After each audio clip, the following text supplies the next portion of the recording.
आप जानते हैं कि उसका क्या माना होगा। एक इंसान जो है 40 साल की उम्र में अक्ल, होश, हिकमत, सलाहियत, काबिलियत हासिल करता है, मगर ये अपनी घुट्टी में लेके पैदा हुए थे। हिंदुस्तान के मुसलमान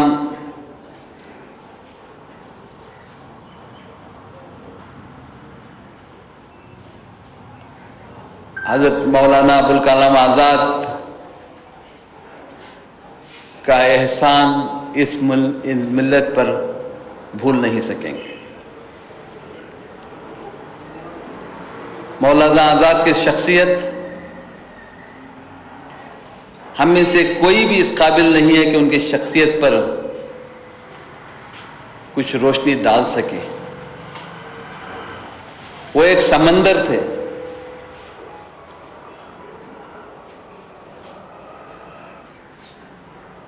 उनके कुर्बानियां उनकी जिंदगी में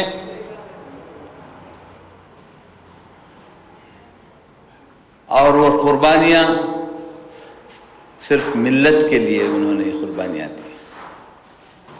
तो अल्लाह ताला का एक उनको देन था। एक आलिम भी थे, एक मुदब्बिर भी थे, एक सियासतदान भी थे और एक अच्छे इंसान थे। इंसानियत का दर्द उनमें था और एक अच्छे हिंदुस्तानी थे। मगर आज ज़रूरत है इस मुल्क में कि हमको हमारे मदरसों में जो तालीम दी जाती है, आप देखिए एक मौलाना जैसा रहमान खान साहब ने कहा कि इस मुल्क में उन्होंने एक डायरेक्शन दिया कि एक साइंटिफिक टेम्पर बनाने के लिए, एक साइंटिफिक टेम्पर के लिए किस तरह उन्होंने रिसर्च इंस्टीट्यूट कायम की। And he was a successful, a मौलाना was a successful education minister of this country. आज ज़रूरत है कि इन्हीं मदरसों से ऐसे बच्चे निकले जो दीनी तालीम के अलावा दुनियावी तालीम भी सीखे। He was popularly known as Maulana Azad. Maulana Abul Kalam Azad was one of the foremost leaders of Indian freedom struggle. He was also a renowned scholar and poet.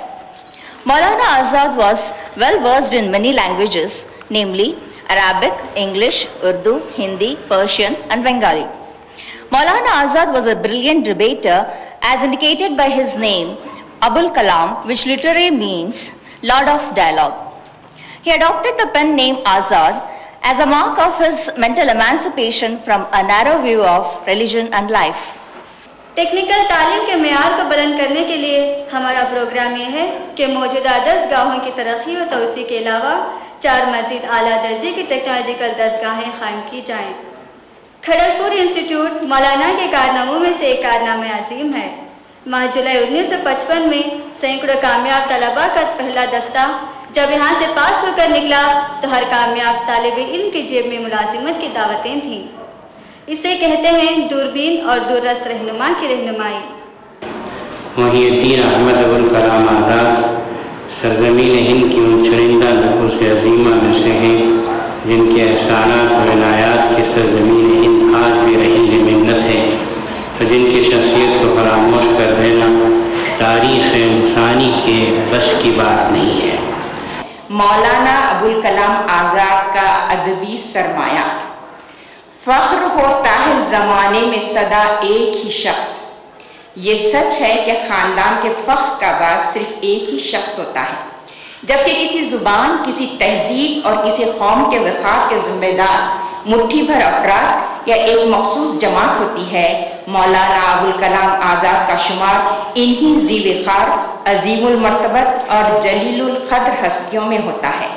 वो अपनी ज़ात से अंजुमन थे।